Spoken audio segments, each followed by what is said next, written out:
मी advocate Ratnadeep Patil आणि त्यांच्या सहकाऱ्यांचं पनवेल बार असोसिएशनच्या निवडणुकीतील यशाबद्दल सुरुवातीला मनापासून अभिनंदन करतो.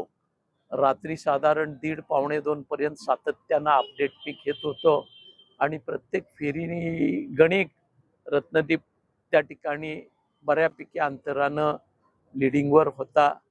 एक संस्कृती या पनवेलच्या उरणाच्या परिसरामध्ये जी नांदते की निवडणुकांच्या दरम्यान पैसे वाटप करायचं, सगळे गैरप्रकार करायचे, मतदार यादीशी छेडछाड करायची, प्रशासन यंत्रणेला हाताशी धरायचं आणि निवडणुका गैरमार्गाने जिंकायच्या.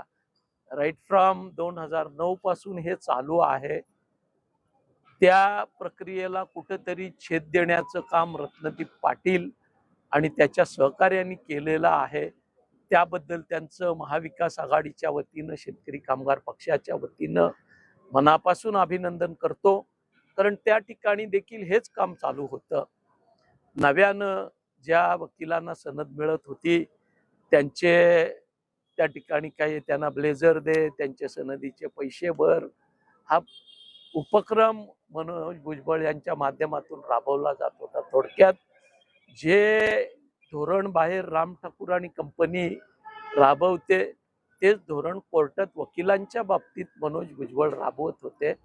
पण वकिलांनी आपण या अशा प्रकारच्या चिरीमिरी 2-5 हजाराला नाही तर संविधानाला मानतोय हे या निवडणुकीच्या माध्यमातून दाखवून दिलं.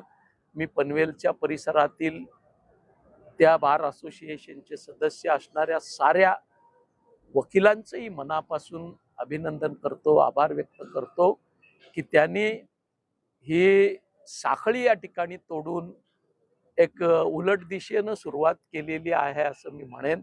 आगामी कालखंडामध्ये पनवेलची जनता देखील पनवेल बार असोसिएशनच्या वकिलांचंच अनुकरण करेल आणि भ्रष्ट, जुलमी आणि गैरमार्गानं सत्तेवर येण्याचं यांचं हे षडयंत्र थांबवेल असा विश्वास या निवडणुकीच्या निकालाच्या माध्यमातून मला व्यक्त करावासा वाटतो.